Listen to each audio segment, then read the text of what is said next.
Hey everybody, Hernke here. Welcome back to my channel. Today I'm joined by a special guest, actor Stephen Bailey.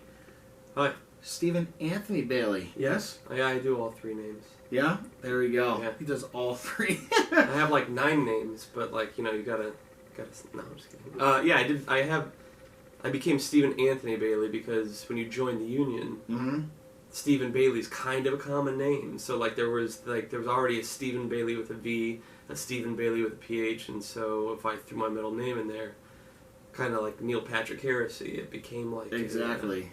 That's why I had to throw my middle name in my stage name too. Oh, you do it too? Yeah, that's awesome. Hans Peter Hernke.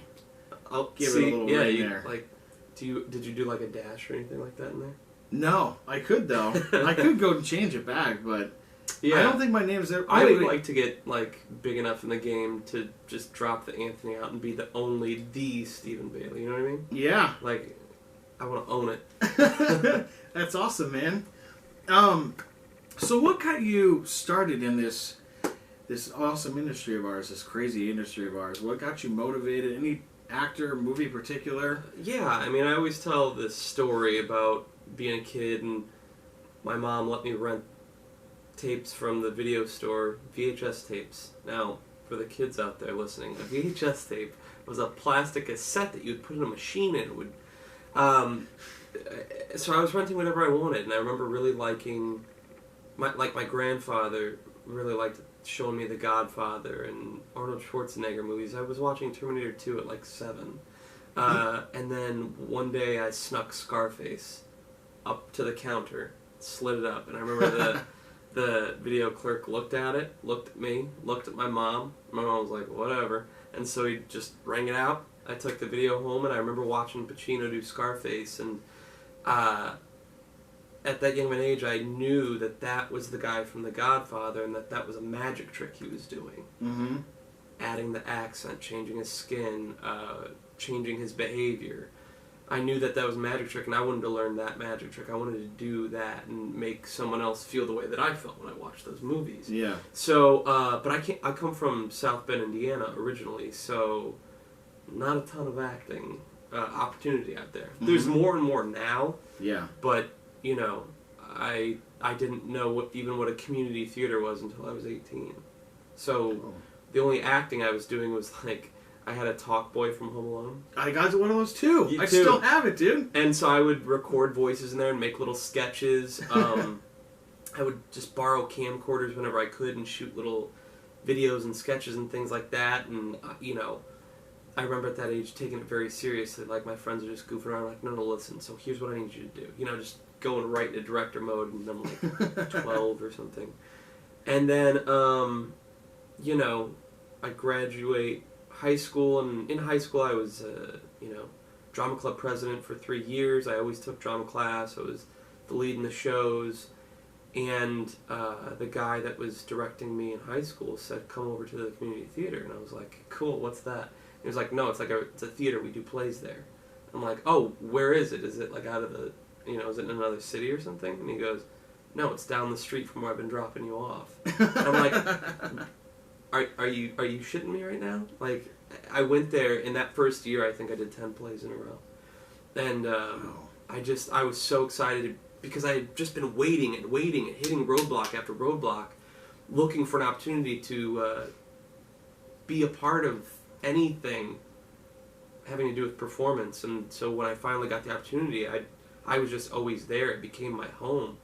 And so I did that for a while, and then got into a few films, and South Bend's about 2 hours east of Chicago, so I started driving into the city once I got a car. And then at 23 I got the guts up to come out to LA, and that's when it was like, okay, now you're in the city where you can not only legitimize yourself as an actor, but you can really, really go after it with as many opportunities as you want. It's all up to you. No one can tell you you're not an actor here. They can very easily say that to you in whatever small town you may be from. Exactly. You're a Midwesterner too, right? I am. Which state? Wisconsin. Wisconsin, yeah. Yep. All right. How'd your family deal with the harsh winter we just had? Well, they are actually in Orlando. My parents live in Orlando now. But my uncles, they live over there, and I asked them how they dealt with it, and their response was, "Yep, stay inside and keep warm." That's it. I called my family like in a panic, seeing that it was like -20 or whatever. Like, it's fine. I'm like, yeah, but you can't go out and like breathe that kind of, cold air into your lungs. You get really sick. And oh yeah. My mom's like, whatever. I'm gonna go outside and smoke a cigarette. I was like, all right, do what you got to do. I've just become soft since I've been out here for 8 years. 8 years. Yep. Holy cow. Yeah. Did you do anything to prepare yourself for the big move, like research areas to live in, make friends that are already out here? Yeah, I was fortunate because I was getting phone calls from these. So when we were in high school, the kids I was making videos with, a couple of them moved out here. So they had an apartment in Echo Park, and they were calling me, and they're like, "We just saw Tim Burton." And I had the day, I remember this is the moment that I decided, is because I had this terrible day. It was like the worst day I'd had in a long time. It was this whole, of course, it was like a breakup, right? All right. So yeah. it was about a girl, right? So I'd just gotten broken up with, and then I get this phone call that while I'm having this crappy time in South Bend, they're living it up, bumping into Tim Burton at some fancy restaurant that I've never heard of. So I said, what do you guys think of me coming out there? And they were like, well, four guys in a 2-bedroom apartment, whatever. If you're okay sleeping on the couch or whatever, you can come out. So I came out, and they didn't tell me that the gas was shut off. And so I drove across the country, and I just wanted to take a hot shower, and I took the coldest shower of my life. It was the worst. It was the worst. I was so mad because they were like, yeah, you can stay here rent-free for like 4 months. And then I get there, and I'm like, please turn the gas on immediately. Like, I just handed them money, and I was like, no. So as far as preparation, I came out with, I think I left Indiana with $2,500. Which I think it's very important for any new actors to. You should have more than that. Yeah, you should have more than that. Now you should definitely have more than that. Yeah, $5,000, $6,000, and you should try to find people that you know. And guess what? You now know us, so you can always reach out on social media and ask for advice. You should do that. You should do that. And don't be scared to do that, because I was scared to do that. I was like, oh, I don't want to bother them. No, bother us, because that's our job, is to help you. We want to help other actors. He wouldn't be doing this series if he didn't want to help you. Exactly. So yeah, I left with $2,500, and I went very quickly. And I just started working, and eventually, like, I made this place my home. And my life is here. My family that I built is here. So it's I'm no longer in a 2-bedroom apartment with 3 other guys. So that's good, man. It's always good to surround yourself with positive people that are going to help you build your career, not tear you down, and just keep encouraging you, keep you going. That's right. And that's how I've survived out here for 16 plus years now. So yeah. It goes fast, doesn't it? It does. When you think of it takes a while. You start thinking, okay, a lot has happened, but when you just, if I just ask you, have you been out here for a long time? Answer honestly, you'd be like, kind of. You wouldn't say, yeah, it's been forever. Exactly. It just goes very quickly, and it is fun. Yeah. Some days it's not. No. But, yeah. Well, speaking of fun, do you have any particular film or TV project or a theater project that you worked on out here that you had a memorable moment, something that was good, bad, funny, anything that stuck out? Name a couple if you want. Okay, sure. Well, I mean, the project I'm most known for is this movie I did a couple years ago called Until Forever. It's a true story of Michael Boyum. He was from Minnesota, and he had leukemia, and it's this beautiful love story about him and Michelle, who, he's trying to stay alive and, continue his relationship with her. It's a really inspiring, amazing film that I got to go do. The funny thing about that story, oh, by the way, you can watch that on Amazon Prime right now, right after you're done with this. Yeah, we'll watch a few more of his videos, and then...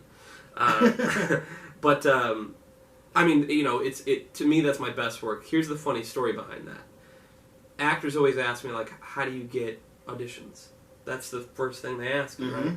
And the first thing I say is, you need to watch out for scams, and, you know, don't, you know, go to the specific acting sites. Actors Access, LA Casting, Backstage is good. Don't go to Craigslist. Except I did book Until Forever off Craigslist. There you go. So I saw this post. I remember I was sitting in this, it was a Subway Starbucks laundromat that used to exist in Echo Park.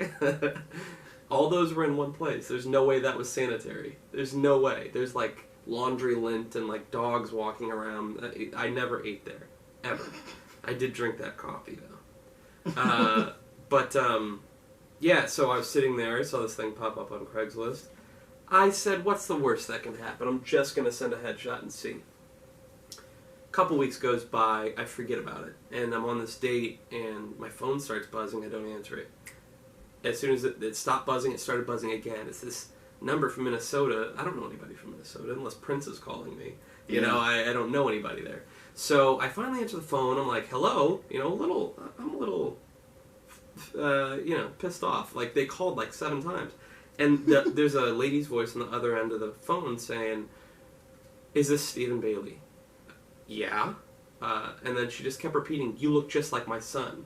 You look just like my... And I'm like, who is this? What are you talking about? Like, it was the most kind of weird, scary phone call I'd ever received. And so, like, I just calmed her down. I was like, you need to take a deep breath and tell me who you are and what you're talking about. And then she goes, we're making a movie. And I was like, now you got me. Now I'm listening. All right. And she's like, you can look us up. We're legitimate. It's a real thing. I wasn't even supposed to put this thing out on Craigslist, but I did. And then you sent me your headshot, and you look exactly like my son. And it turns out, like, I really do look a lot like Michael Boyam, which if you watch the movie, you'll see actual footage of him, and it's, you know, kind of scary. But I want to watch it now. It's you know, it was just very weird. And again, if you're a new actor, don't go on Craigslist looking for acting work. It's probably a scam. I was the one in a billion that actually got a good gig out of it. And then as far as... yeah, I haven't really had any gigs that went bad. I've just had bad auditions, which I think we've all had. Oh, yeah. Yeah. I mean, they're all kind of bad if you think about it. Even the ones you book, you're like, it was still bad. But, yep. And our town. You just completed that play. How long ago was that? A couple weeks ago? No, we have 2 shows left. You still have 2 shows. Friday okay. and Saturday. Yeah, it's a long run, which it's good to do a long run. You know, I've done shows where you do them in one night. I've literally rehearsed a full-length play, 2 hours, and put it up that night. Very fun, because you get to walk away from it, but kind of bad because you didn't get to develop the character at all. It was just like, it was more of an improv show than anything else. But with a long run like this, you're still making discoveries. Exactly. And when I was a senior in high school, I did Our Town, and I played the stage manager, and I always said to myself, if I get the opportunity to play George Gibbs, I'm going to take it. And so I got a call from the director, Stanley Brown, who I had worked on a play with last year. We did the Rainmaker together, and he said, you know, I'm looking for a George Gibbs. Are you interested? I said, yeah. And he said, send me the monologue. I sent him the monologue. And I got to do it, and that's how I met you. And the cast is amazing. We're doing it with Kentwood Players over by the LAX airport. Kind of a drive, but, you know, it's worth it to do a classic piece of theater like that. You know, it's you don't get to do that much out here. Yeah. You know, I mean, I've done a ton of plays where it's like somebody's second draft, and they're like, please do my play, and I'm like, this is terrible. You know? So to do something that is bulletproof and dive into it and bring it to life is always a fun opportunity. Well, one of my favorite moments with you in the play is when you're sitting with the dad. Oh, yeah. And, you know, he's reading the newspaper and you're doing the whole bit with the coffee. And I after I watched your play, I went on YouTube and looked at other versions of that play, and I went to that specific moment, and there was none of that comedic timing there. You had it down perfectly. Like, I felt the awkwardness, and then when he talked to you, like, jumped. I loved all of it. Like, your timing was so perfect in that scene. I can take some of the credit. I have to give credit to the director and to Sean, who played Mr. Webb. that scene wasn't working for us. We did it as it was in the script, which it's very flat. There's a couple of funny things, but yeah, it wasn't working. So we stopped rehearsal. Well, we got done with rehearsal. We didn't just stop rehearsal, but we got done with rehearsal. Me, Sean, and Stan stayed. And Stan just kind of let me throw out ideas, and Sean would throw out ideas. And anyway, we just kept coming up with stuff. And it's still building. Like, when Mrs. Webb comes out and Mr. Webb, and they're like standing so close to me that I'm looking up at these two parents fighting over my head. That stuff is still being built in there. Because, you know, and they say, you know, what is it? Good artists borrow, great artists steal, or what is that phrase? Yeah. In my head, I'm doing the comedic style of kind of the tone of Big in my head. Because he's a kid, and I'm not 16, and I'm playing a 16-year-old, so to have to tap into that. So I watched Tom Hanks in Big, and so there's certain things that I'm doing in that. The way I stir that coffee and look at him. And that kind of timing, I kind of ripped off Tom Hanks, which is kind of the coolest person to rip off. But it was just the building of it. Like, and it was amazing to me because I'm still learning the lesson that you don't have to do it the way it's always been done before just because it is a classic piece. You can bring your own way of doing it. Absolutely. And it becomes memorable, like you said. Yeah. And fun for me because I'm not stuck in trying to do it the way that, you know, because if you're trying to do something the way that it's been perfected and done for years and years, you're never going to reach that mark. So if you find your own way to make it your own, no one can touch you. Yeah. You know? There you go, man. It becomes very fun. So, goals. Do you have any goals or aspirations that you want to reach this year? Goals are the word goals, goal, is my favorite word. Well, okay. Focus is actually my favorite word, if you really ask me. But I love having goals. I am the guy who, if you go into my office, there's all these papers taped to the wall of all my goals. And the most fun thing in my life that's so sad, is scribbling out a goal that I've accomplished. And, you know, your goals change over time. You accomplish goals, and that changes your trajectory of the goals that you see in your head that you want done. But right now, my goal is to do what I came out here to do. I left my family back in Indiana, and I've built my family out here too, but I still have my family back there, so I want to make it, my time out here, be what it was supposed to be when I left. You know, I left on assignment, essentially. So, and what I mean by doing what I came out here to do is I've been writing for a long time. Every actor has to write. You have to write. And I've written like 50 to 60 short films and sketches, 12 features, a couple of pilots, and they're just sitting there. And they've been sitting there for a while. And it's like, stop doing, you know, plays that you didn't want to do in the first place. Not Our Town is not that. I love doing Our Town. I mean the other crappy plays. And stop doing, you know, even other film work that doesn't,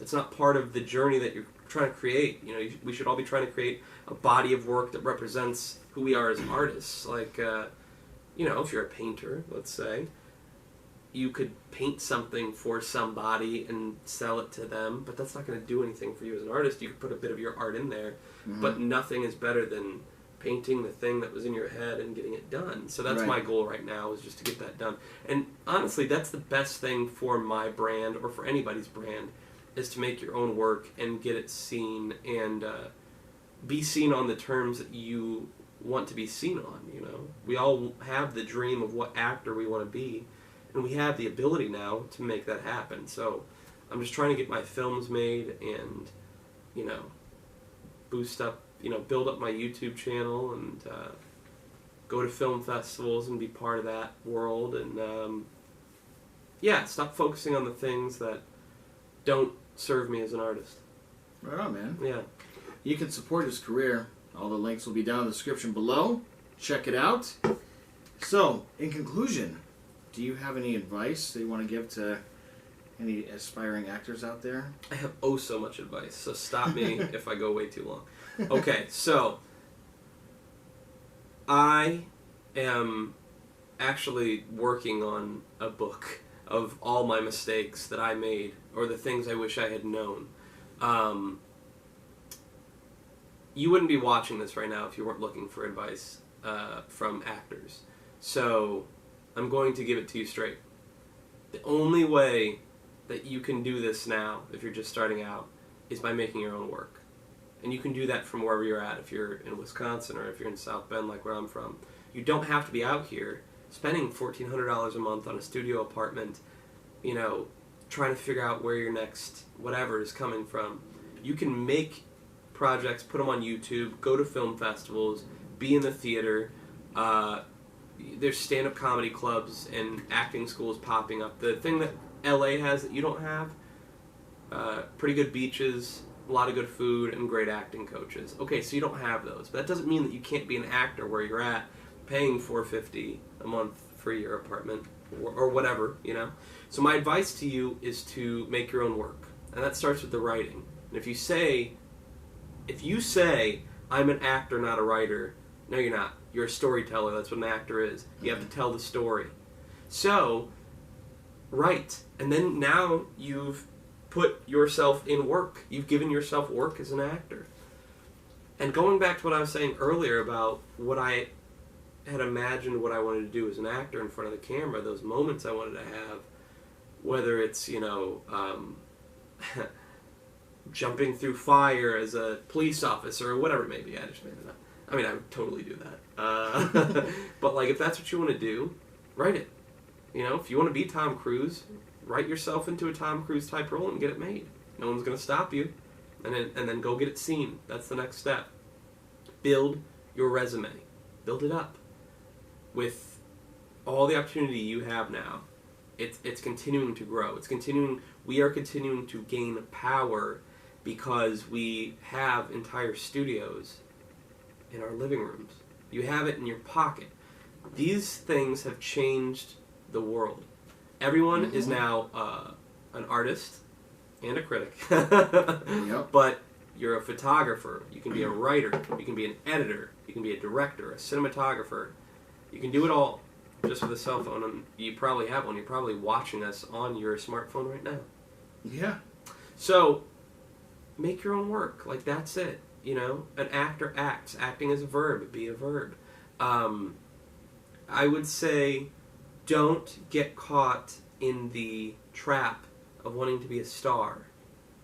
That kind of doesn't exist anymore. Look at DiCaprio is taking a step back, realizing that the game has changed. It doesn't work the way it used to. Who else is taking a step back? Brad Pitt, he's another one. He's taking a step back. They're producing more work. One, because I think that the projects that fulfill them as artists aren't really getting made. But two, I think they're seeing, oh, okay, this studio system that they had come up in kind of doesn't exist anymore. Mm-hmm.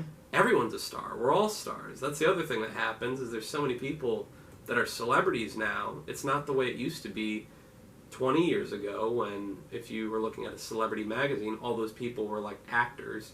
Now it's just people like filled with people that are Instagrammers. So forget being famous. It doesn't serve you as an artist anyway. If you want to do this, you need to be an artist. And if you want to do this, it's so hard to make a living at this and to sustain this that you have to want this more than oxygen. You have to want it more than oxygen, or else it doesn't matter. If you are a new actor and you're looking for more advice, I have a podcast that I do called the Hollywood Happy Hour Podcast. You can find it on iTunes or SoundCloud. Also on my YouTube channel. Watch a few more of Hans's videos, please. But then you can go over to my channel, and I have I think it's a 15-part series called The Actor's Vlog. I lay it all out. And I don't hold anything back. I lay it all out honestly of how to become an actor. It takes a lot of work. And there's no reason that you can't start tonight, by the way. Get done with this video, and the phone that you're watching this on, record yourself doing a monologue. Because you're going to need monologues anyway. Record yourself doing a monologue, post it up to your YouTube, send us a link, we'll watch it, we'll like it, and if you want, we can critique it and give you the advice that you're looking for. Act now. Do it right now. Or go write a script. Or go finally do that open mic that you've been promising yourself. Oh, one day I'm going to do an open mic. Do it. Now. Because there's no reason not to. Very well said, Steven. Hey, man. Thanks so much for coming on. Thanks for having me, man. This was fun. Appreciate it. I talk a lot. Please support his career. Go check out the links below. And you can find me on social media at Shot of Bailey's. It's a play on my name. Love it. That's awesome. At Shot of Bailey's. Yes. Very good. Nice. Hit the subscribe button. Hit the notification button. Also, subscribe to his channel too. Watch all of his videos. Okay. Let's collab. Right on. That's another... sorry. No, collaboration. That's the other thing. Yep. Pull your friends in because we can't do this alone. Right? That's right. That's it. And it's more fun with good people. Absolutely. Sorry. Hopefully get to collab one day. Mm-hmm. That's all for now. We will sign off, and we'll see you on the next one. Yep. Hans and Steven. Out. Bye.